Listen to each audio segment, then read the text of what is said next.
नमस्कार, मैं डॉक्टर रामदीन त्यागी। ये आयोजन हो रहा है उसका प्रांत संयोजक मध्य भारत प्रांत।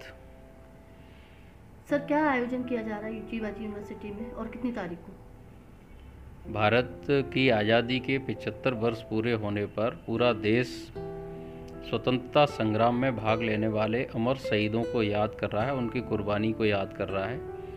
इसी उद्देश्य को लेकर के भारत सरकार के राष्ट्रीय अनुसूचित जनजाति आयोग ने ये फैसला लिया कि हमारे जो शिक्षा के मंदिर हैं उनमें जो विद्यार्थी अध्ययन कर रहे हैं उन तक जनजातीय जो जननायक हुए हैं उनकी वीर गाथा भी, उनकी शौर्य गाथा भी उनके बीच पहुंचना चाहिए। इस उद्देश्य को लेकर के पूरे भारत में जनजातीय आयोग के द्वारा 125 विश्वविद्यालयों में स्वतंत्रता संग्राम में भाग लेने वाले जनजातीय जननायकों के योगदान पर राष्ट्रीय संगोष्ठी और कार्यक्रम आयोजित किए जा रहे हैं। इसी श्रृंखला में ग्वालियर से 2 विश्वविद्यालयों को चयन किया गया है। पहला विश्वविद्यालय राजा मानसिंह तोमर संगीत विश्वविद्यालय है, दूसरा जीवाजी विश्वविद्यालय ग्वालियर है। राजा मानसिंह तोमर संगीत विश्वविद्यालय में 2 सितंबर को आयोजन हो रहा है।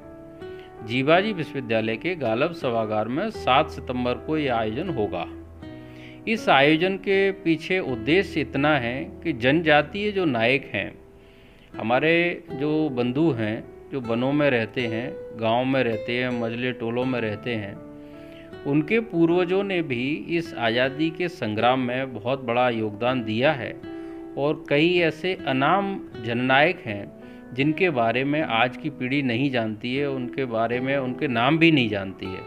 तो इस आयोजन के माध्यम से जो नई पीढ़ी है उन तक उन जननायकों की कीर्ति को पहुंचाना है, उनके बारे में बताना है। उनको ध्यान रहे कि उनके जो पूर्वज हैं उन्होंने भी आज़ादी के संग्राम में बहुत हिस्सा लिया था और अपनी कुर्बानी भी दी है। मैं आज आपको बताना चाहता हूँ कि पूरे भारत में जो एक वातावरण बनाया गया कुछ लोगों के द्वारा कि कुछ ही लोगों ने इस आज़ादी को दिलवाया है बिना लड़ाई झगड़े के, बिना कुछ किए, ये सत्य नहीं है। इस स्वतंत्रता को दिलाने में आप और हम सब के जो पूर्वज थे उन्होंने भी बहुत बड़ा योगदान दिया है।